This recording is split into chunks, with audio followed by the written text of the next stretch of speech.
Tere päevast, minu nimi on Jaan Aps Stories for Impactist ja järgnevalt vaatame üle uuringu tulemused ja järeldused seoses Erasmus pluss haridustöötajate õpirändega ja seda kõrghariduse sektoris. Ja suur-suur tänu minu poolt usalduse eest seda uuringut läbi viimast. Ja uuring on praeguseks üleval ka Erasmus pluss agentuuri kodulehel, et kellel teist on nutitelefon käepärast, saate kohe selle lingiga püüda QR koodi abil kinni või kui hetkel parasjagu nutitelefoni käepärast ei ole, et siis on olemas ka link slaididel, mida siis saame jagada ka vestlusaknas. Ja kõigepealt lühidalt, et milles see uuring seisnes. Niimoodi, et kõigepealt toimus siis veebiküsitlus, kus siis oli hulk valik ja vabatäitmisega vastuseid ja see leidis aset juba eelmise aasta kevad-suvel kuni sügise alguseni. Ja kui te nüüd raportit ka loete, et mis on oluline, kui te jälgite igale küsimusele vastajate arvu, siis nagu veebiküsitlustega kipub olema, et siis neid, kes vastamist alustasid, oli siis veidi rohkem kui neid, kes küsitluse lõpetasid ka. Nii et tihti siis iga järgmise küsimusega jäi ka vastajate arv veidi väiksemaks, mis siis tähendab, et kui te neid vastanute numbreid kasvõi diagrammide juures vaatate, et siis see on tingitud sellest.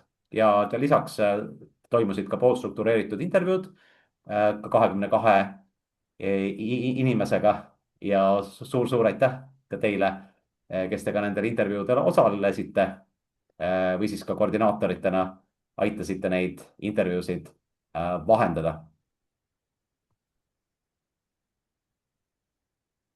Ja kõigepealt vaatame, et kes siis need inimesed olid, kes küsitlusele vastasid. Kõigepealt vastanutest 73% on siis osalenud õpirändel ja eesmärgiks oli saada ka kogemusi vaatenurki inimestelt, kes õpirändes osalenud ei olnud, et nemad moodustasid valimist 27%.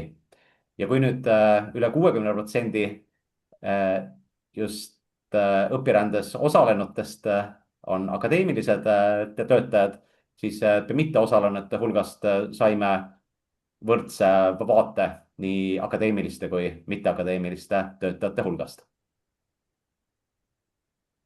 Ja ülikoolidest oli vastanuid rohkem, 67% ja 33% rakenduskõrgkoolidest.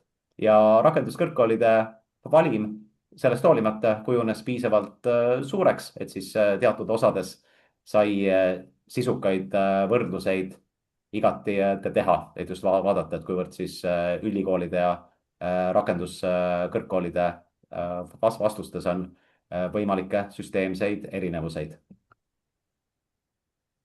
Ja kui nüüd vaadata osalenuid ja mitteosalenuid seoses tööstaažiga, siis siit juba joonistub välja üks esimene huvitav seaduspära selles uuringus. Nimelt, kui välja arvata siis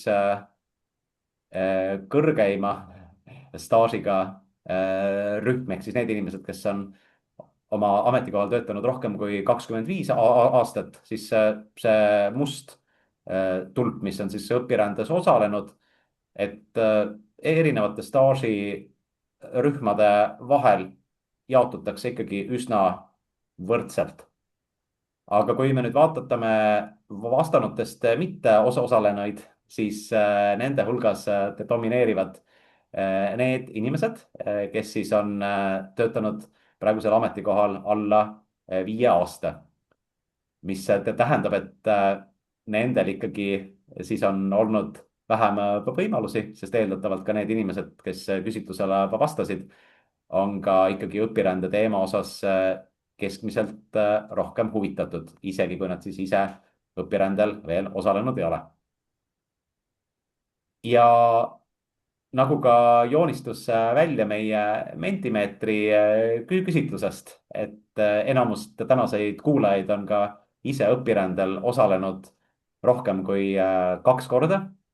Seesama pilt joonistus välja ka küsitlusele vastanute hulgas, ehk siis viimase 4 aasta jooksul on osaletud ka 2 kuni 5 korda, et see on siis kõige arvukam rühm ja see kehtib nii akadeemiliste kui mitteakadeemiliste töötajate kohta.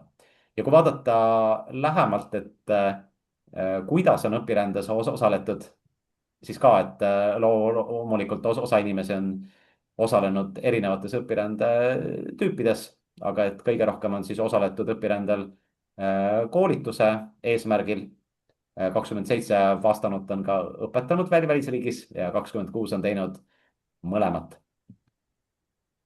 ja kõige järgneva tõlgendamisel tuleb siis arvestada sellega, et suuremal osal vastanutest viimatine õpiränne on toimunud alla aasta tagasi, mis tähendab, et kogemused on värsked, et siis ka vabatäitmisega vastustes andi rohkem detaili. samas kui meenutada seda eelmist pilti, et siis ka ikkagi enamus vastanutest on siis väga kogenud õpirändel osalenud. ja enne kui läheme detailsemaks, siis väga oluline number igasuguse tegevusega seoses on rahulolu. rahulolu kindlasti ei võrdu tulemuslikkuse või mõjuga, kuid väga tihti on rahulolu üks eelduseid, et inimene peale kogemust on valmis siis tulemuste nimel pingutama, millest saab siis ka laiem mõju sündida. õpirännetega kõrghariduse haridustöötajad on väga rahul. 98% vastanutest väga rahul või pigem rahul ja nendest väga rahul 79%. ja kuna paralleelselt toimusid küsitlused ka teistes haridussektorites, siis ka nendes on rahulolu võrreldavalt kõrge. ja kui vaadata erinevaid segmente, siis ka erinevates segmentides rahulolu on kõrge, et seal on selliseid väikseid varieerumisi, kuid oma õpirändega on siis kõik vastanud rahul. ja tuleb ka tuua välja selle, et siis selliseid negatiivseid vastuseid ehk rahulolematuid vastanute hulgas ei olnud, ehkki alati võib ka mõtiskleda selle üle, nagu küsitlustega võib juhtuda, et kuivõrd on ikkagi siis selline väike, väga rahulolematute rühm, et kes siis antud küsitlusele otsustas mitte vastata, kuid kuna ikkagi vastanute valim on suur, siis tõenäoliselt see slaidil olev üldistus kehtib. ja järgnevalt küsiti uuringus erinevate arendatud pädevuste kohta nii akadeemilistelt kui mitteakadeemilistelt töötajatelt ja just ka selle eeldusega, et kui rääkida laiemast mõjust asutuses või siis ka asutuste üleselt kogu valdkonnas, siis eelduseks on ikkagi see, et inimene ise on siis õpirände kaudu saanud mõjutatud ja seda siis just oma pädevuste arendamise kaudu. ja kui vaadata selliseid põhipädevusi, mida siis ka anglitsistlikult kutsutakse võtmepädevusteks, et siis oluliste põhipädevuste osas on akadeemilised töötajad andnud kõrgeid hinnanguid ja kõige kõrgema hinnangu on saanud siis oma oskus arvestada töös kultuurilist mitmekesisust ja veidi madalamad, kuid siis endiselt kõrged hinnangud on seotud just siis nii võõrkeeles suhtlemise kui ka näiteks võõrkeeles erialase sõnavara täiendamisega. ja üks kiire kommentaar selles esitluses diagrammide lugemise kohta ka, et enamasti on siis välja toodud need vastused, kes siis vastasid kas pigem nõustun või nõustun täielikult siis konkreetse väitega. ja mõned tsitaadid ka, et mida see konkreetselt tähendab, et näiteks akadeemiline töötaja ütleb, et õpirände tulemusel olen lõiminud tundidesse kultuuridevahelise suhtluse teemasid ja samuti olen enesekindlam ametlikus, kirjalikus ja suulises eneseväljenduses. Mitteakadeemilised töötajad hindasid oma põhipädevuste ehk võtmepädevuste arengut veelgi kõrgemalt võrreldes akadeemiliste töötajatega, et kui need kahte diagrammi võrrelda, siis siinsed skoorid on kõrgemad ja praktiliselt võrdsed hinnangud sai siis nii suhtlusoskuse areng võõrkeeles kui ka oskus arvestada töös kultuurilist mitmekesisust. ja kuna nüüd mitte akadeemilised töötajad tüüpiliselt puutuvad õppijatega vähem ka kokku, et seetõttu see suhtlusoskus on nende jaoks siis olulisem kui see kultuurilise mitmekesisuse arvestamine. kuigi kokkupuuted on, et näiteks mitteakadeemiline töötaja ütleb, tänu multikultuursuse ja mitmekesisuse teadlikkuse ka kasvule olen hakanud rohkem tähelepanu pöörama välisüliõpilaste ja õppejõudude kohanemisele. ja teine toob välja, et olen parandanud oma suhtlemisoskust rahvusvahelises keskkonnas ning kasutan nüüd igapäevatöös enesekindlamalt inglise keelt, eriti väliskülalistega suheldes. ja eriti sellest tsitaadist tuleb välja, kuivõrd oluline keeleoskus ju ikkagi ka suuremate tulemuste saavutamiseks on, sellepärast et kui on olemas sõnavara, on olemas enesekindlus, justkui sellised lihtsad asjad, kuid sellest ju saavadki alguse vestlused, millest omakorda võivad välja kasvada pikemaajalised strateegilised koostöösuhted, näiteks välispartneritega. paljude õpirännete eesmärgiks eraldi digipädevuste arendamist seatud ei olnud, aga et juhul, kui oli seatud õpirände eesmärgiks ka digipädevuste arendamine, siis nii akadeemilised kui mitteakadeemilised töötajad tõid välja, et need ka erialaselt arenesid ja toodi just välja laiemalt selliseid erialaseid digioskuseid, et kui rääkida just selliste konkreetsete asjade tegemisest, et näiteks e-õpe või sisuloome, et siis seal olid madalamad skoorid. ja toodi ka välja väga konkreetseid oskuseid, kasvõi siis programmide rakendamise osas ja siis need tegevused, mida siis nende programmide rakendamise tulemusena teha võimalik on. ja näiteks ka loomulikult juba toodi välja ka tehisaru rakendusi või ka Moodle'i ka kasutama hakkamist ja siis ka sellised suhtluskanalid nagu Slack või siis projekti juhtimise tarkvara Jira. ja nii akadeemiliste kui mitteakadeemiliste töötajate puhul, et siin on siis akadeemiliste töötajate informatsioon ka erialaste pädevuste puhul, et olid hinnangud väga kõrged, et näiteks siis enamus akadeemilistest töötajatest olid pigem või täielikult nõus sellega, et nad täiendasid teadmiseid ja oskuseid, et täiustada oma õpetamist. ja näiteks üsna kõrge skoori sai ka koostöise õppimise toetamine ja ka erinevad praktilised oskused. ja nii siin slaidil kui ka kõigil järgnevatel võivad jääda silma ikkagi need kõrged skoorid ja võib taaskord tekkida küsimus, et kuidas see ikkagi võimalik on või kas see on usaldusväärne.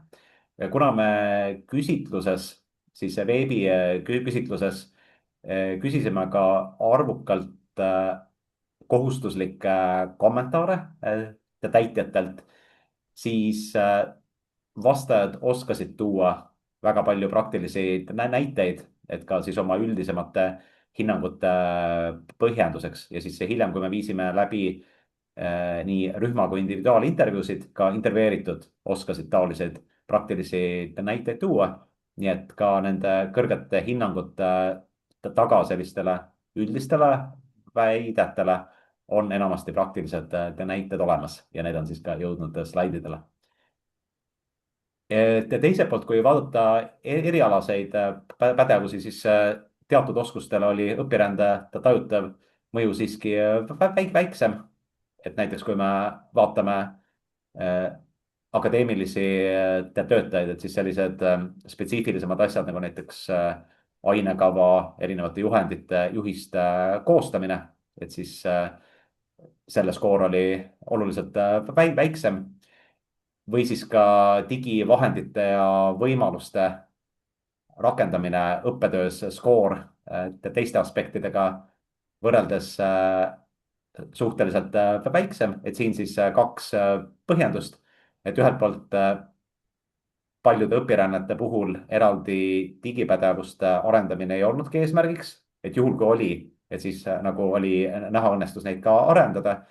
ja teiselt poolt saime teada, et teatud juhtudel õpirändele minnes ka avastati, et küllakutsuja on digipädevustes ikkagi Eestist maas, et siis meil kas rakenduskõrgkoolis või ülikoolis siis ollakse nendes aspektides, millega õpirändel tutvuti arenenumad. olen muutnud ühe õppeaine ainekava, täiustanud õppematerjale, olen palunud hankida õpirändes nähtud mulaažide sarnaseid ka meile õpetamiseks. siis akadeemilise haridustöötaja tsitaat seoses erialaste pädevustega. ja mitte akadeemiline haridustöötaja, antud juhul siis asutuse juht, toob välja, et olen tänu kolleegidele välismaal õppinud olema parem juht. mõnes mõttes on töö varjutamine ehk job shadowing isegi kõige parem õppimise koht. ja õpiränne siis seda võimalust on andnud. ja nii akadeemilised kui mitteakadeemilised töötajad hindasid kõrgeks ka oma motivatsiooni ja enesekohaste pädevuste arengut. et siin paremal pool on võrdlusdiagramm ja siin siis on mitmed aspektid, nagu näiteks, et kuivõrd olen rohkem motiveeritud tegelema oma erialaste oskuste järjepideva arendamisega, et kuivõrd olen rohkem veendunud oma eriala valikus, soovin jätkata tööd praegusel ametikohal, töömotivatsiooni suurenemine, et siin siis ka väga kõrged skoorid, et valdavas enamuses üle 80, üle 90% vastanutest on siis nende väidetega kas pigem nõus või täielikult nõus. ja olulise aspektina toodi mitmel juhul välja, et mis siis väljendub siin tsitaadis, tugipersonal ei osale küll õpetamises, kuid ka nende motivatsiooni on oluline toetada. ja et ka nendel oleks just õpirände raames võimalus suhelda ja kogemusi vahetada teiste sarnases rollis töötajatega, et tunda ennast väärtustatuna ühelt poolt ja teiselt poolt ka niinimetatud tugipersonali erialased oskused on ülimalt olulised, sest nemad aitavad õppetöö õnnestumisele märkimisväärselt kaasa. et siis ühelt poolt see motivatsiooni pool ja teiselt poolt see, et nende tööst sõltub ka paljuski just õppetöö süsteemne õnnestumine kogu asutuses, olgu siis tegemist rakenduskõrgkooliga või siis ülikooliga. niimoodi saime erinevad pädevused arendatud, motivatsioon tõusis ja mis siis, milliseid muutuseid töös tuuakse välja. nii vabatäitmisega vastustes kui ka siis intervjuud seda toetasid ka. valdav enamus akadeemilisi töötajaid oskas kirjeldada muutuste elluviimist oma igapäevatöös õpirändes osalemise mõjul. ja kui teil endal õpirände kogemus on, olete sellega täiendavatel asutuses kokku puutunud ka, et siis teil kohe tekib huvitav võrdlusvõimalus.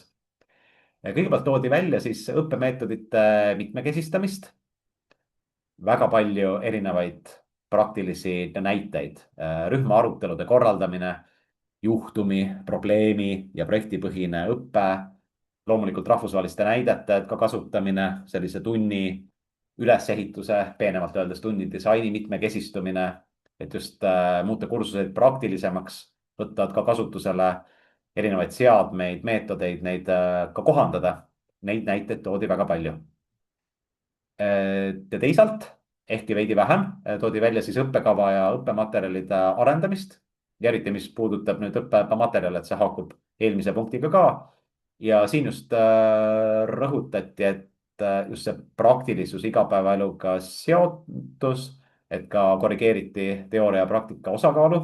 Siin on siis mõeldud just praktika osakaalu suurendamist ja ka toodi mitmel juhul välja just seoste tugevdamist ettevõtetega. Ja loomulikult partnerlussuhted ja rahvusvahelistumine, külalisõpetajad, ühisprojektid, Blended Intensive Program ehk PIP, et selle korraldamine on hoogustunud. Ja kuigi nüüd antud uuringus vaadeldi just haridustöötajate õpirännet, siis loomulikult haridustöötajad panustavad tudengite heaks, et siis kokkuvõttes on olnud võimalik ka tudengitele pakkuda rohkem rahvusvahelisi võimalusi. Ja näiteks Erasmus pluss programm pakkus nii mulle kui ka meie kolleegidele väärtuslikke praktilisi teadmiseid ning tööriistu ja meetodeid, mida oleme hakanud igapäevatöös kasutama. Ja selle tulemusena korraldasime juba 2 PIP-projekti oma õppekava põhjal ning kaasasime neisse ka üliõpilasi uutest partnerülikoolidest. Ja need partnerülikoolid just siis need, kellega koostöö sai alguse õpirände raames. Ja ka ligikaudu 3/4 mitteakadeemilistest töötajatest oskas samuti kirjeldada konkreetseid muutuseid oma igapäevatöös õpirände tulemusena.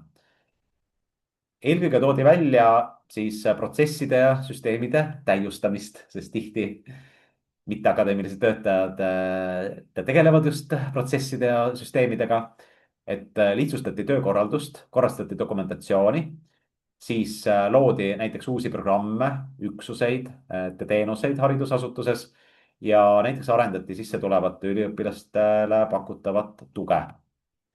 Toodi välja õppe- ja töömeetodite mitmekesistamist, sest sellesse panustavad ju ka mitteakadeemilised töötajad, et just, et kui nad on selles rollis, kes siis aitavad kogu haridusasutuses, siis näiteks teatud õpetamisega seotud lähenemisviise, teatud meetodeid siis standardiseerida, levitada ja kuni siis didaktilise nõustamiseni välja.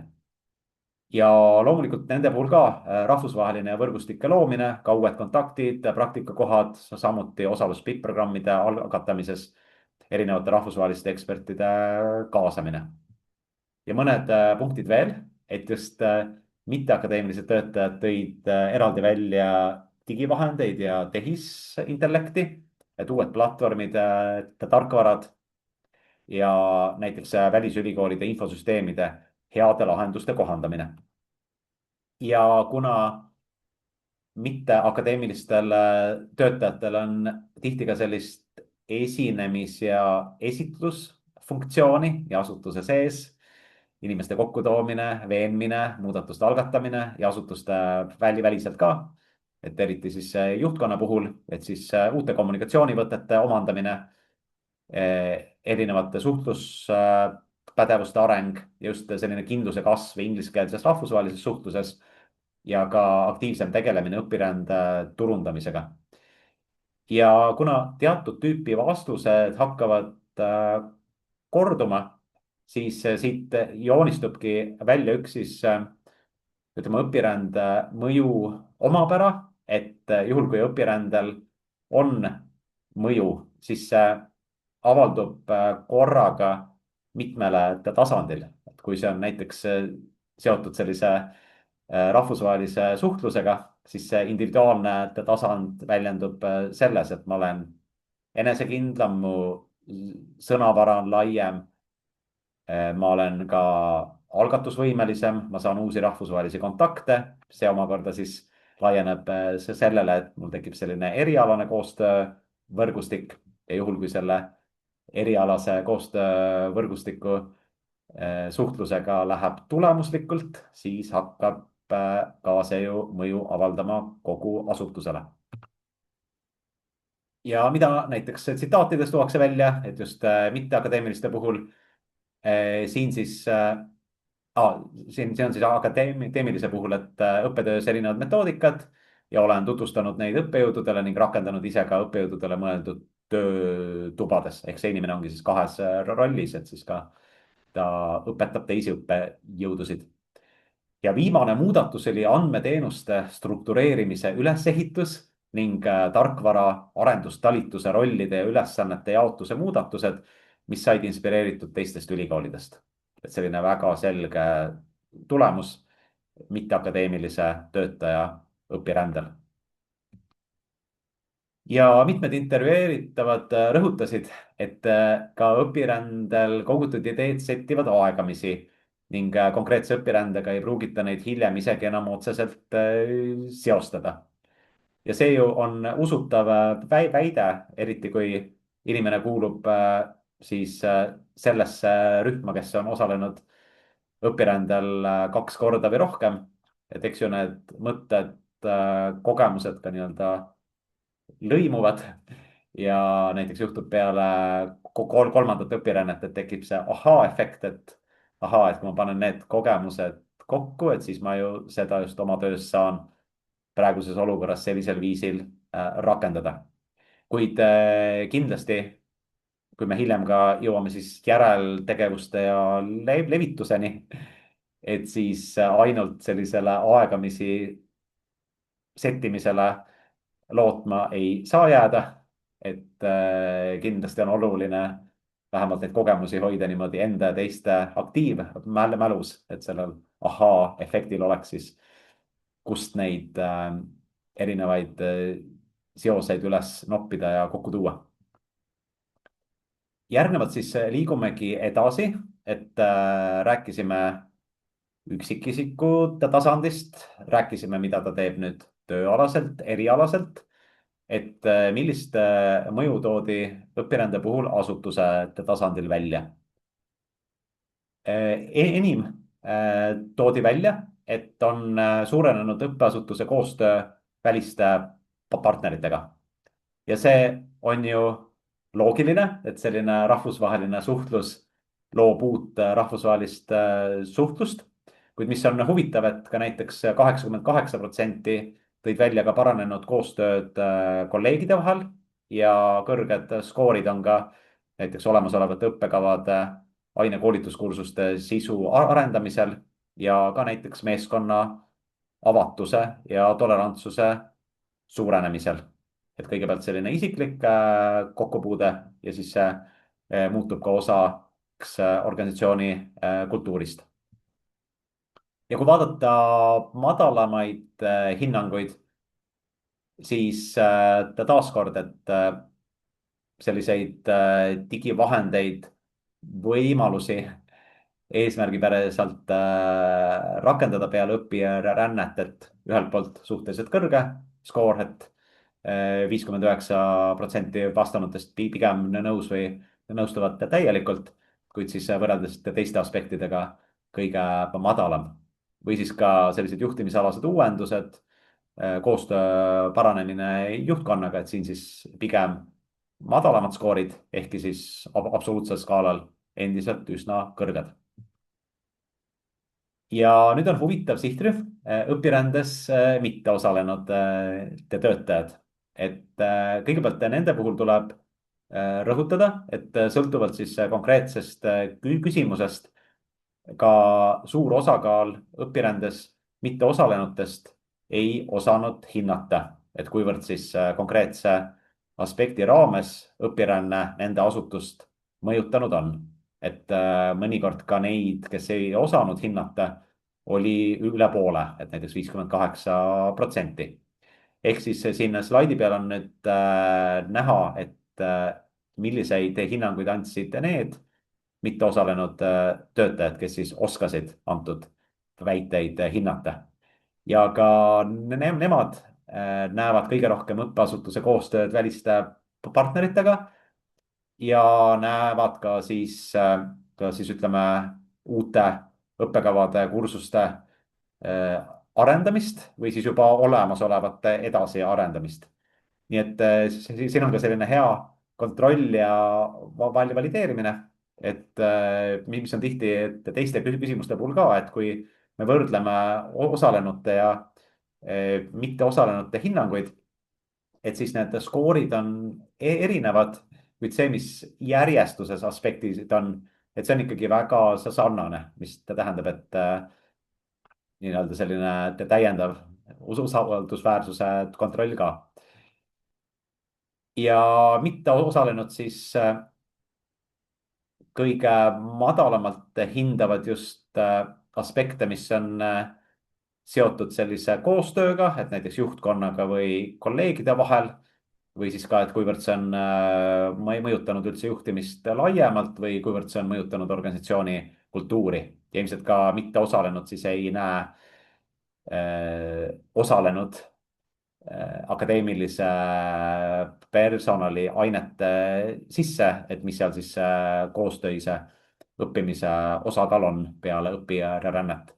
mis see tähendab ühe järeldusena, et kui nüüd need inimesed, kes on õpirändel osalenud ja nende korraldamisega seotud, et nad on nagu sellises heas mõttes omas mullis, et kõik muutub niimoodi paremaks, aktiivsemaks, me teeme rohkem koostööd, kommunikatsioon on selgem, juhtimine paraneb.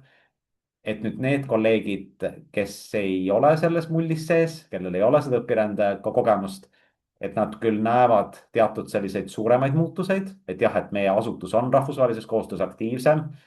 et ma näen selliseid olulisi arendusi seoses õppetööga, kuid just sellist juhtimise ja suhtluse kasutegurit nad tajuvad palju-palju vähem. kuid kus on hinnangud üsna sarnased, kui siis mõned erandid arvata välja, on see, et kui me vaatame siis teatud aspekte just siis instituudi ja õppeasutuse kohta, et, et kus on näiteks rahvusvahelistes koostöövõrgustikes osalemine ja nii edasi, et siin on näha, et need skoorid nende inimeste osas, et kes siis oskasid vastavaid aspekte hinnata, on siis nii osalenute kui mitteosalenute osas sarnased. et näiteks, mis puudutab ka õppeasutuse mainet. jah, ja siis osa nendest sõnastustest on üsna sarnased, et meil oli küsitluses ka sellised, ütleme, sama aspekti mitme nurga alt avavaid küsimusi. et need ka võimaldavad siis kontrollida, et kas on antud sarnaseid vastuseid lähtuvalt sarnasest loogikast, et näiteks siin diagrammi keskel on selline punkt nagu väide, et kuivõrd on siis suurenenud kolleegide üksteise toetamine tänu õpirändele, et siin on siis ka näha, et need, kes on õpirändes osalenud, just seda siis kolleegidega koostöö aspekti hindavad oluliselt kõrgemalt kui siis need, kes õpirändes mitte osalenud ei ole. aga siis sellised laiemad asutuse arengut puudutavad aspektid, et seal siis need hinnangud on üsna võrdsed. ja mõned tsitaadid ka. haridustöötajate õpirände mõjul on meie osakonnas suurenenud rahvusvaheline koostöö, laienenud kontaktvõrgustik, kutsutud ellu hulk uusi õpiprojekte, mis rikastavad õppetööd ja toetavad rahvusvahelistumist. ja on ka suurenenud töötajate teadlikkus ja just avatud suhtumine hariduspraktikatesse. ja kuna see teadlikkus ja avatud suhtumine on suurenenud, et see omakorda toetabki koostööd ja uuendusmeelsust organisatsioonis. ja need haridusasutuste juhid, kes osalesid intervjuudes, et nemad nägid samuti, et õpirände mõju ulatub üksikisikust kaugemale. et tõidki näidetena, et võetakse selliseid praktilisi meetodeid üle, mis siis laienevad kogu asutuses ja luuakse uusi õppeaineid ja õpiränne toob kaasa suhtluse, ja suhtlusest kasvavad välja pikaajalised ühisprojektid, millel siis omakorda võib olla asutuse arengule strateegiline mõju. Ja üks huvitav tsitaat siis ühe haridusasutuse juhilt, et kuigi nüüd õpirände eesmärk on arendada oma tegevust, et ka kõik eelmised slaidid on olnud küsimused olid just ju arengu kohta nii üksikisiku kui asutuse tasandil. aga et see annab ka sageli võimaluse mõista, et meil endalgi on palju väärtuslikku, mida teistega jagada. tagasi tulles saab tõdeda, et ka meie praktikad võivad olla edukad, isegi kui me pole seda varem teadvustanud. et õpiränne aitab seeläbi paremini mõista oma organisatsiooni toimimist ja märgata nii tugevusi kui ka arengukohti. et selline väga väärtuslik strateegiline vaade siis juhi rollist lähtuvalt. ja küsisime ka õpirände laiema mõju kohta. ehkki kuna nii väikses riigis nagu Eesti igal haridusasutusel kõrghariduse valdkonnas on igal juhul ka valdkonna arengule ja kõrghariduse maastikul Eestis laiem mõju kui siis nii-öelda ainult õpetatud tudengid või siis kitsalt tehtud teadustöö, et seetõttu on ka kohati, oli ka intervjueeritute poolt keeruline eristada, et mis on nüüd see strateegiline mõju meie asutusele ja mis on siis veel laiem mõju. igal juhul toodi välja, et laiem mõju on sageli selline kaudne ja pikaajaliselt avalduv, sest on laiema mõju jaoks ju selliseid teisi olulisi mõjude tegureid veel. aga toodigi välja, et sellised rahvusvahelised koostöövõrgustikud, mis siis mõjutavad Eesti kõrgharidusmaastikku laiemalt või siis ütleme konkreetse sisuvaldkonna või eriala valdkonna maastikku laiemalt. et on sellised valdkonda arendavad partnerlussuhted ja kindlasti Eesti kõrghariduse rahvusvahelise nähtavuse kasv tervikuna. näiteks kõrgkooli maine kohta kuuleme välismaalt pigem positiivset tagasisidet ning tundub, et õpiränne aitab sellele kaasa. oleme rahvusvahelisel tasandil oma partneritele hästi tuntud ning saame palju uusi koostöösoove. aga see tähendab, et kui üks Eesti kõrgharidusasutus on niivõrd tuntud, et siis panustab ju ka kõrgharidussektori nähtavusse rahvusvaheliselt laiemalt.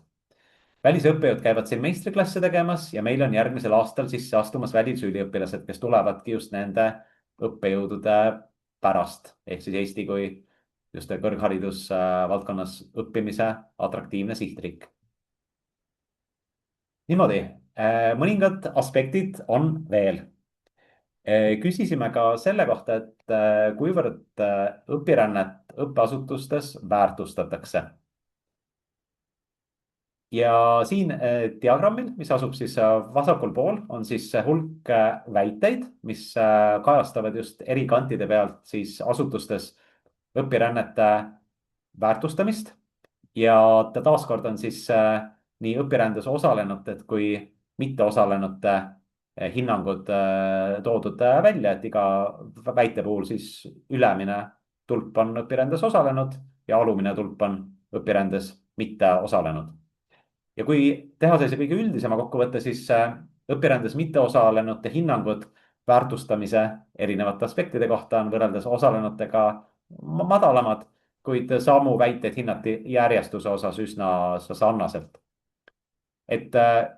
ja kindlasti, kui me vaatame lähemalt, et siis ka mitteosalenute hinnangud absoluutskaalal on kõrged teatud aspektidele, et näiteks enamus nii osalenutest kui mitteosalenutest leiavad, et õppeasutuse juhtkond suhtub toetavalt õpirännete elluviimisse või ka näiteks, et meie õppeasutuses ka laiemalt väärtustatakse õpirändeid ja nähakse ka kolleegide toetavat suhtumist. ehkki näiteks kui kolleegide toetavat suhtumist, siis näevad osalenutest 87%, siis mitteosalenutest 3/4 ehk 75%. ja kus siis on madalamad skoorid mõlema sihtrühma puhul, et kõige madalamad skoorid on siis väite puhul, et meie õppeasutuses pööratakse piisavalt tähelepanu õpirände tulemuste tutvustamisele ja õpirände järgsetele tegevustele. et hiljem vaatame levitamist lähemalt ka, kuid siin on siis kõige madalam skoor. ja teiselt poolt, kui nüüd juhtkond suhtub õpirännete elluviimisse väga toetavalt, et selles osas on väga kõrged skoorid, siis veidi madalamad skoorid on see, et juhtkonna jaoks on oluline, et õpirännete raames tekkinud uued ideed leiaksid õppeasutuses rakendust. ja mis ta näitab õpirände väärtustamist küsitlusele vastanute seas, siis nii õpirändes osalenud kui ka mitteosalenud töötajad peavad õpirännete toimumist ja jätkumist asutuse ja töötajate arengu toetamisel oluliseks. et õpirändes osalenutest väga oluliseks peab seda 85% ja pigem oluliseks 14%. õpirändes mitteosalenutest väga oluliseks peab küll vähem, 63%, kuid pigem oluliseks 31%, nii et kokku tuleb skoor ikkagi ka mitteosalenute puhul tublisti üle 90%. ja neid inimesi, kes peaksid pigem väheoluliseks või väheoluliseks, neid olid vastanute hulgas ainult mõned üksikud. ja küsisime ka kõige eelneva kokkuvõtteks põhjendust, et miks siis selline hinnang ikkagi antakse, miks see hinnang nii kõrge on. ja see oli siis ka vaba täitmisega vastus, et neid kasusid nähti väga mitmekesiseid. et kõigepealt siis rahvusvaheline, et eks ole, võrgustikud laienevad, uued partnerid, ühistegevused, asutuse nähtavus ka kasvab. selline strateegiline konkurentsivõime, et asutuse arengusuunad on ajakohased, maine on hea, toimub teadmussiire, avanevad uued koostöövõimalused. ja siin siis üks plokk, mida ma korduste vältimiseks ei toonud välja, et üks plokk oli veel ka seoses just siis indiviidi tasandi arenguga, et kõik need erinevad pädevused, kuid mida siis uue teemana tuua välja, et üliõpilastele avalduv kasu, et kvaliteetsem õpetamine ja juhendamine, rahvusvahelised projektid, lisanduvad praktika võimalused ja õppetöös mitmekesisemad näited. kontaktid, mis tekivad õpirände käigus, avavad uusi võimalusi koostööks nii õppetegevuses kui ka teadusprojektides. see tugevdab õppeasutuse rahvusvahelist nähtavust ja usaldusväärsust. võõrsil kogetu ja nähtu aitab peegeldada ja analüüsida ka seda, mis meie asutuses on hästi või vajaks arendamist. kohtumine teiste kolleegidega välismaal teeb sedasama ja õpib ka uusi nüansse töö kohta ja kohtub ideedega, millega omas mullis olles võib-olla ei kohtuks.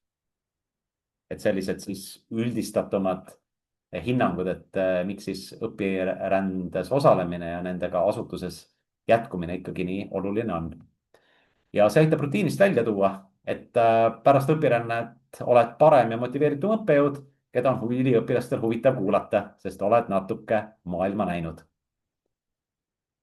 ja nüüd siis jõuame tulemuste levitamise ploki juurde. õpirändel on käidud. õpirändel käinud inimene on oma kogemused saanud kätte, hakkab töös rakendama ka, kuid mis siis edasi juhtub, et kuivõrd sellest laiemalt kuuldakse. 73% osalenutest nõustusid või pigem nõustusid sellega, et nad on piisavalt tegelenud õpirände tulemuste levitamisega. kollane ehk siis umbes viiendik ütlesid, et nii ja naa, et nemad siis oleksid enda puhul näinud ka potentsiaali, et oleks võinud õpirände tulemusi levitada aktiivsemalt. ja enamus osalejaid on õpirände tulemusi jaganud mitmel viisil, et siis mitte ainult üks viis, aga on teinud seda mitmel viisil. ja kõige rohkem siis on just jagatud kolleegidega, kas siis kogemusi, uusi ideid, meetodeid, materjale ja väga palju siis just ka akadeemilistest töötajatest on ka jaganud kõiki neid kogemusi, ideid, materjale üliõpilastega. ja on ka motiveeritud kolleege rakendama uusi ideid, meetodeid oma töös ja siis ka kaasatud just oma töö jaoks rohkem väliseid partnereid. et siis tõesti on kasutatud erinevaid levitamise viise ja üldse õpirände tulemusi jaganud ei ole vastanutest vaid 3% ehk siis mõned inimesed. kui me nüüd vaatame õpirändesse mitteosalenute kogemusi seoses levitustegevustega, et siis siin avaldub selline mitmekesine pilt.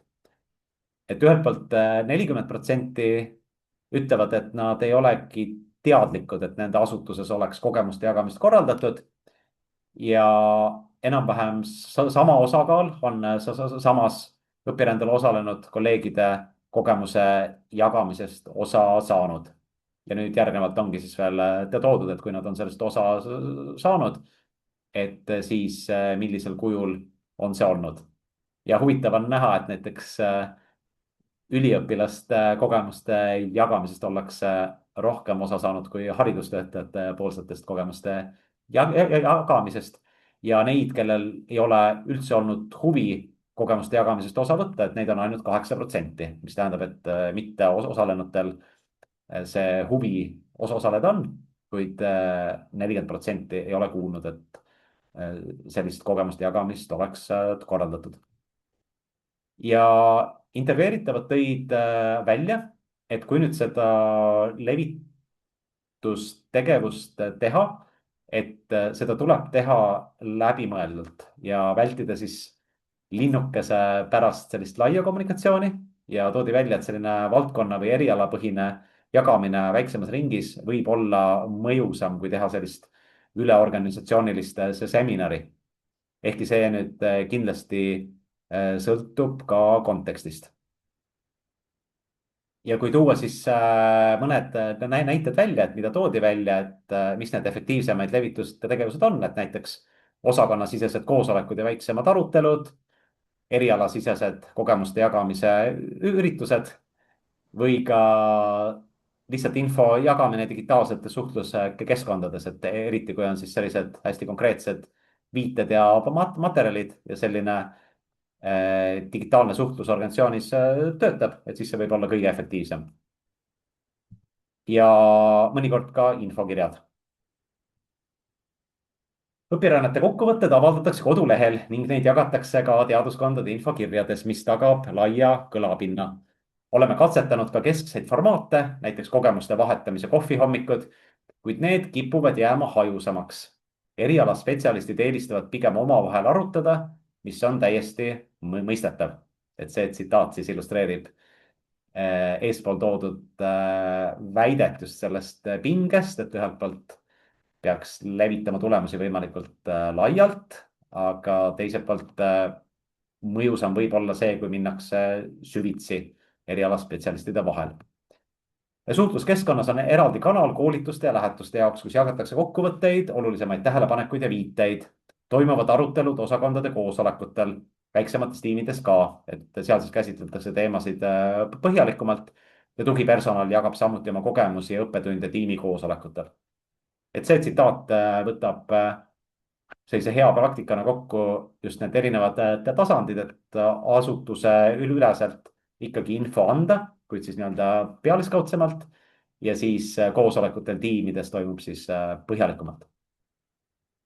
ja kui küsisime, et kuidas siis õpirände levitustegevusi veel tõhusamalt teha, et siis kolmveerandil osalenutest oli ideid, et toodi välja, et sisekommunikatsioon peaks olema süsteemsem, et kui on just siis olemaski selline formaat regulaarseks jagamiseks asutuses, toodi välja, et on kasutamata väliskommunikatsiooni või võimalusi, et kasvõi panna oma kodulehele, sotsiaalmeedias aktiivsem olla ja sellistest olulisematest kogemustest ka siis rääkida erinevatel konverentsidel ja töötubades.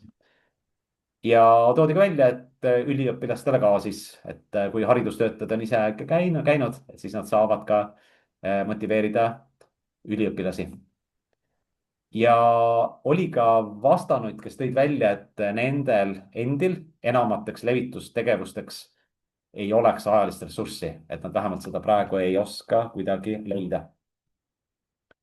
et mõned ideed jah, et see inimene leidis, et oleks võinud kirjutada artikli nädalases infolehes, teha PowerPointi esitluse ja siis ka tudengitega arutelu teha. ja see on ka üks jah, siis see tüüpiline tsitaat, et ei ole isegi aega mõelda, et teha midagi täiendavat. üks aspekt, mida ka vaatasime mikroskoobi all, on põimitud õpiränne. ja mida see tähendab, kus siis enne kohapeal toimuvat nii-öelda füüsilist õpirännet, siis on ka digitaalne komponent. Vabandust. ja sellist virtuaalset osa hõlmas vastanute hinnangul veidi üle kolmandiku õpirännetest. ja nüüd on huvitav tulemus, see roheline, et need osalenud, kes siis olid osalenud põimitud õpirändes, leiavad, et see on väga asjakohane, et 80% leidsid seda. aga need, kes seda virtuaalset komponenti kogenud ei ole enne ja, või peale õpirännet, et nendest circa 3/4 ei näe selleks vajadust.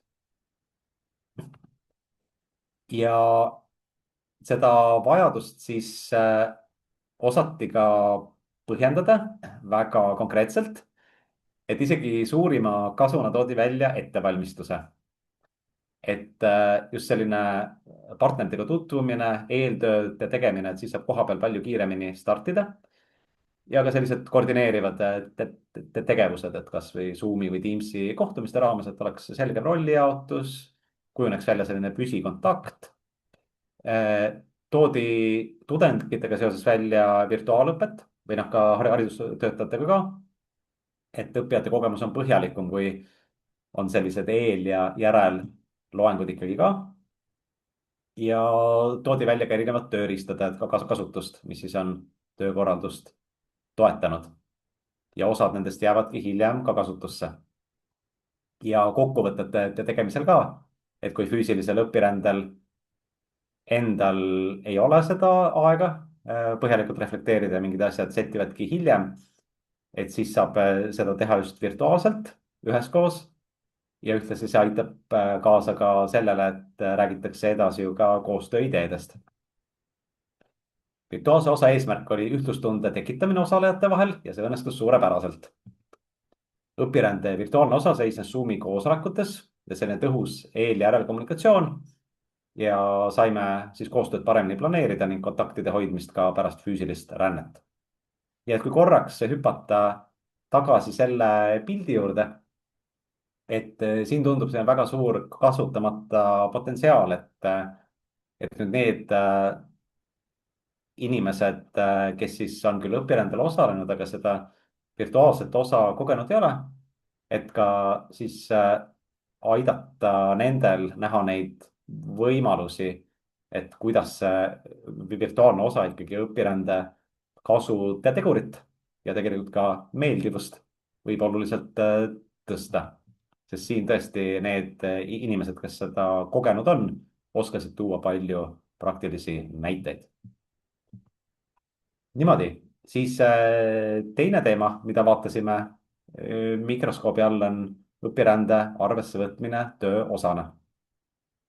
ja siin siis hetke pärast teeme sellise praktilise harjutuse veebiseminaril osalejatele ka, mida siis järelvaatajad võivad mõtiskleda, reflekteerida iseseisvalt. õpirände arvesse võtmine töö osana. 81% juhtudel arvestati õpirännet asutuse poolt töö osana, näiteks atesteerimisel, koormuse arvestamisel või tööalase täiendõppena. ja akadeemilistel, mitteakadeemilistel töötajatel võeti õpirännet arvesse üsna võrdselt. aga kui me vaatame eraldi rakenduskõrgkoole ja ülikoole, et siis siin teatud erisus on. et nimelt rakenduskõrgkoolides arvestati siis õpirännet oluliselt rohkem, ehk siis ei arvestatud töö osana vaid umbes 5% juhtudel, aga ülikoolides ei arvestatud umbes 25% juhtudel. ja vabatäitmisega vastustes selgus, et arvestamist, arvesse võtmist, tunnustamist, inglise keeles siis recognition, tõlgendasid vastajad väga erinevalt. ja igal juhul 91% vastanutest ütlesid, et nende jaoks on oluline, et asutus arvestaks õpirändes osalemist töö osana. kui nüüd lähemalt vaadata, siis arvesse võtmise viise on väga erinevaid, et järgnevalt on siis loetletud, mida vastanud tõid ise välja. Et käsitletakse lähetusena, et säilitatakse töötasu, kajastatakse tööajade tabelis, korraldatakse asendus, võidakse arvestada atesteerimisel, arvestatakse enesetäiendamise või täiendõppena, võidakse arvestada ka teatud juhtudes õppetöö läbiviimisena, kui õpirändajail õpetatakse ja kajastub aruandluses ja käsitletakse ka arenguvestlustel. Ja teatud asutustel siis teatud tüüpi õpirännete puhul, teatud tüüpi töötajate puhul, mõned nendest punktidest rakenduvad alati süsteemselt. mõningatel juhtudel rakenduvad ka mitmed nendest punktidest siis erinevatele rollidele, erinevatele õpirännetele, aga mitte süsteemselt ja mõningatel juhtudel siis ei rakendu. Ja siin tuli välja tõesti vastustest väga-väga suur varieeruvus. Ja mõned tsitaadid. Näiteks ühes asutuses akadeemilistel töötajatel arvestatakse välislähetusi atesteerimisel positiivse kriteeriumina. Mitteakadeemiliste töötajate puhul sellist hindamist ei ole, kuid üldine suhtumine õpirändesse on toetav ja soosiv. Ja üks inimene leidis, et aga mitteakadeemilisel töötajal pole arvesse võtmine nii oluline kui akadeemilisel töötajal. Ja oli ka selline tsitaat, et juhtkond suhtub õpirändesse halvustavalt, et leitakse, et töötajad raiskavad oma aega, et seda aega tuleks kasutada asutuse hüvanguks ja õpirännet tolereeritakse, kuna see aitab akrediteeringutes. Ja toodi ka välja, et mis on siis palju tüüpilisem tsitaat, et loomulikult ka käsitletakse asutuses õpirännet töö osana, on kooskõlastatud juhtkonnaga, see on seotud minu ametialaste ülesannetega, eesmärgid, sisu on seotud töövaldkonnaga ja siis ka kõike seda õpitud kogemusi, teadmisi rakendasin ka hiljem praktikas. Niimoodi. Ja kuna veel väike plokk on meil selles esitluse sees, mis on ka väga-väga oluline, koosneb kahest osast, et kõigepealt takistused siis nende töötajate puhul, kes õpirändes veel osalenud ei ole, mis need takistused on, kuidas neid ületada ja siis ka soovitused, järeldused edasiseks. Et selle jaoks oleks siis nii kohapeal kui järelvaatajana võimalik hoida tähelepanu, siis ma lõpetan korraks ekraani jagamise ja ilmub Mentimeetrisse uus küsimus, mille siis panen hetke pärast uuesti vestlusaknasse ka. Nii et selline väike paus.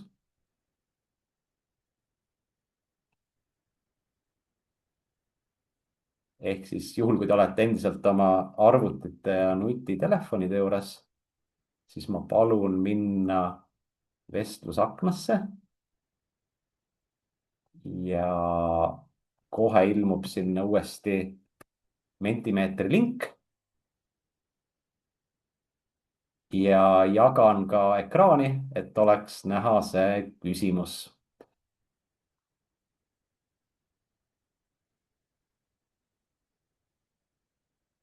Ja olen väga tänulik, kui te siis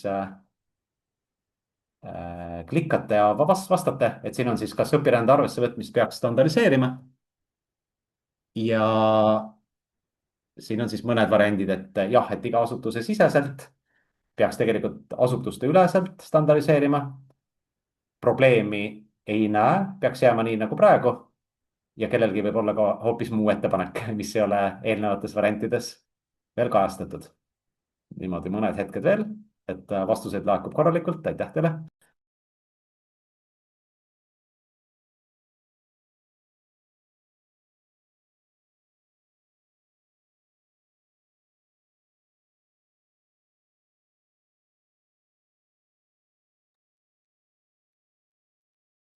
Nii, siit kujuneb välja väga huvitav pilt.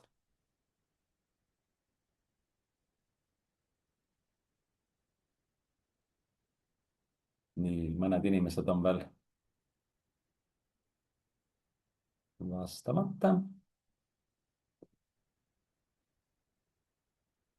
Niimoodi, kui me vaatame need tulemused üle, siis enamus tänastest osalejatest leiab, et õpirände arvesse võtmist peaks standardiseerima ja tehes seda iga asutuse siseselt. kuna siis need standardid võivad vastavalt erineda. Väike palve osalejale Pocophone, et hetkel ekraanile joonistamist vältida, muidu olen sunnitud teid eemaldama webinaril osalejate hulgast. Ja mõned vastanud ka leiavad, et peaks jääma nii nagu praegu, ehk siis see pilt, mis oli ka slaididel. Ja 2 inimest leiavad, et peaks standardiseerima asutuste üleselt, et kuigi asutused võivad olla erinevad, kuid see arvesse võtmine peaks olema standardiseeritud.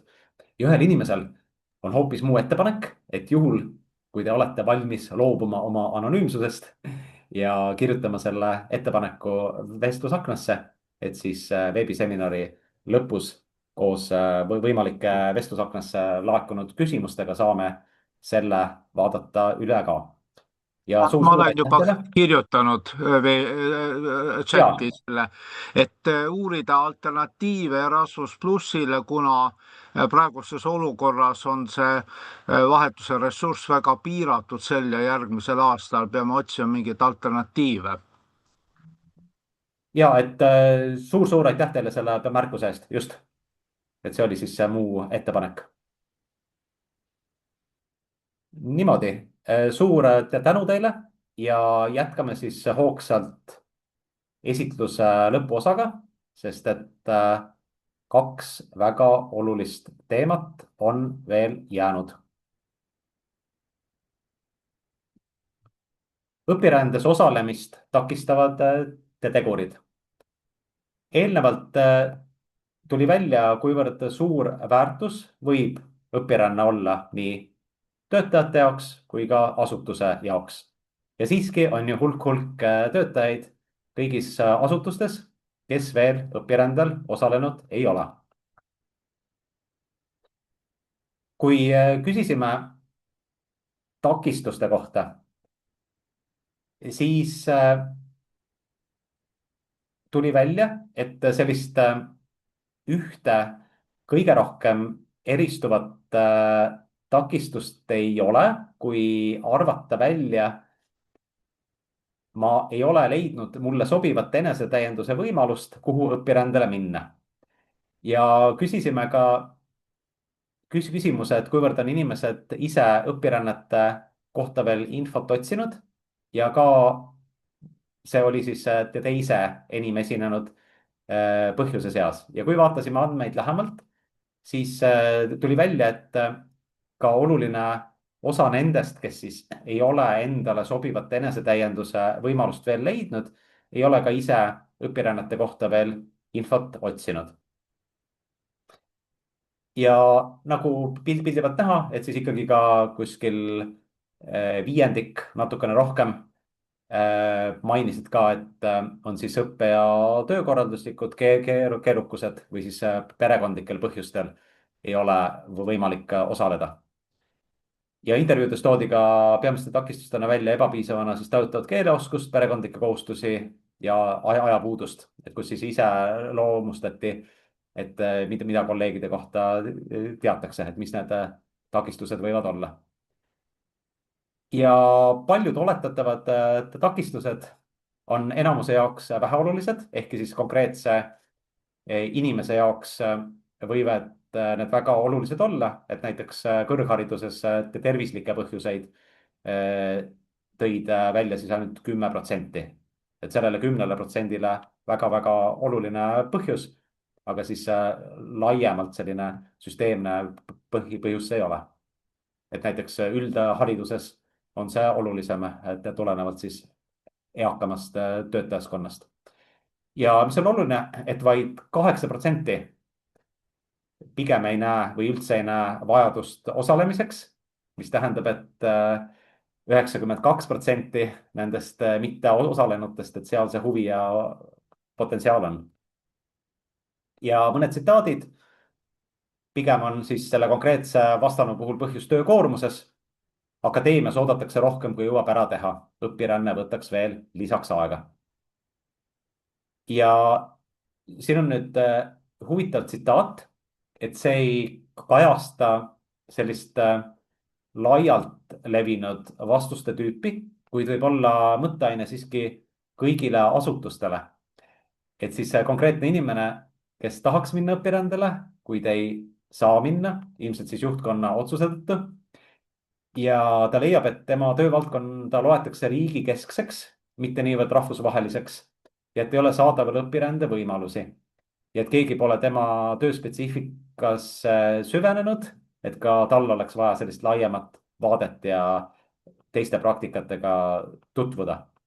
ja see tsitaat võiks olla just kõigile meile selline mõnus nügimine, et mõelda, et kuivõrd on asutustes selliseid ametikohti, kelle puhul on võib-olla kerge otsustada, et see inimene ei peaks esimeses järjekorras õpirändele minema ja jääb märkamata see kasude tegur, mis siis lisaks motivatsioonile võib ikkagi olla ka selle inimese siis erialase soorituse paranemisele ja siis ka kogu asutusele, kui tal see õpirändele mineku võimalus siiski oleks.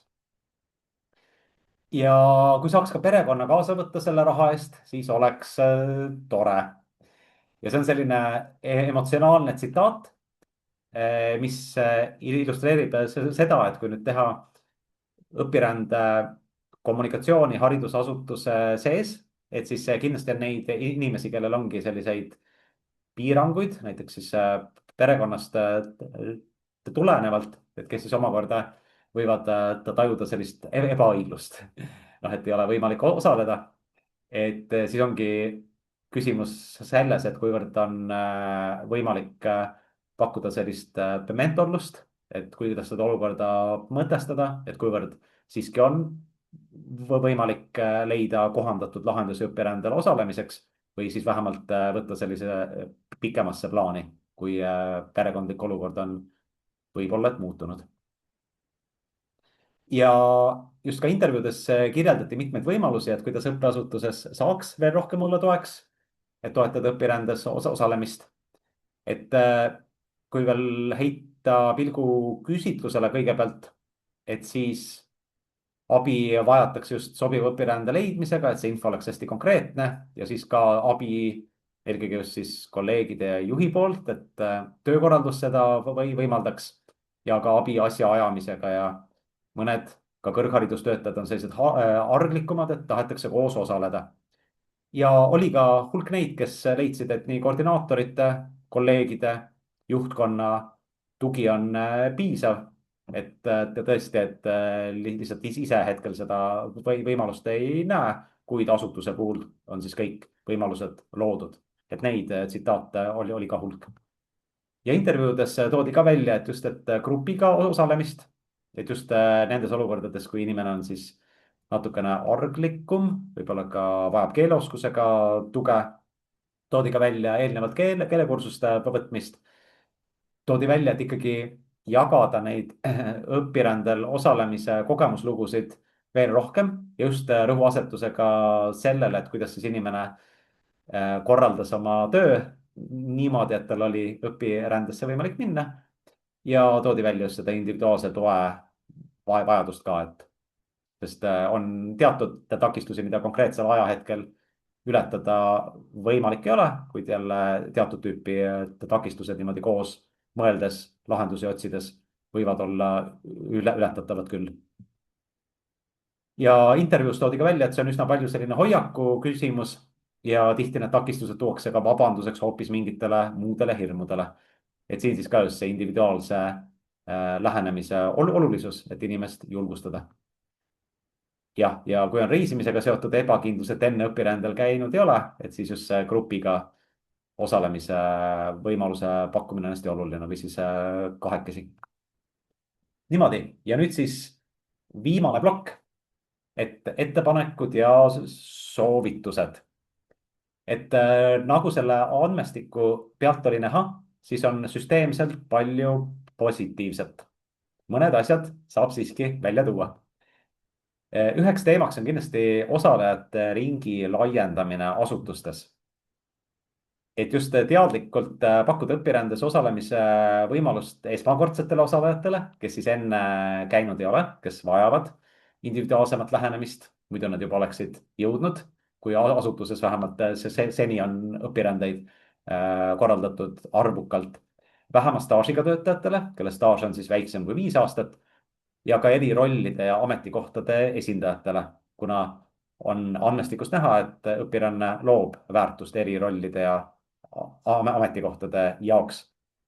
Ja miks on alla tõmmatud vähema staažiga töötajad, et just sellest kvalitatiivsest andmestikust joonistus välja, et kui nüüd inimene just alustab selles asutuses oma ametikohal, et see õpiränne võib tõesti anda talle sellise väga tugeva vundamendi, väga tugeva kiirenduse, et ta hakkabki oma seda rahvusvahelist tööalast võrgustikku arendama võimalikult karjääri algusetapis või siis selle ametikohal töötamise algusetapis ja sellel on ju suur positiivne mõju asutusele ka võrreldes sellega, kui see toimub millalgi hiljem, alles mitme aasta pärast. Ja kuna tuli välja, et need mitteosalenud töötajate takistused võivad olla väga erinevad, et siin võib olla ka sellist passiivsust, mis on omakorda mitmetel põhjustel, et näiteks, et ei olegi leitud aega, et neid võimalusi uurida või ongi need erinevad muud takistused, et just see isiklik kontakt nendega. Ja kindlasti siis tasub jätkuvalt tähtsustada mitteakadeemiliste töötajate osalust õpirändel, sest nendel on sama palju õpirändel õppida nagu akadeemilistel töötajatel ja nendel võib teatud tingimustes ollagi ju süsteemsem mõju asutuses, sest nad võivad mõjutada kasvõi juhi rollis olles või ükskõik millises muus mitteakadeemilises rollis olles, siis kogu asutuse töökorraldust. Siis on soovituseks, mis on nüüd alasoovitus eelnevalt, et on kindlasti, nagu mainisin, teatud piiranguid, mida ületada konkreetsetel ajahetkedel ei ole võimalik ja kindlasti on vaja ka inimese enda väga suur motivatsioon sellesse panustada, et piirangutest üle olla. Kuid juhul, kui inimesel endal see motivatsioon on, et siis ikkagi otsida koos neid lahendusi.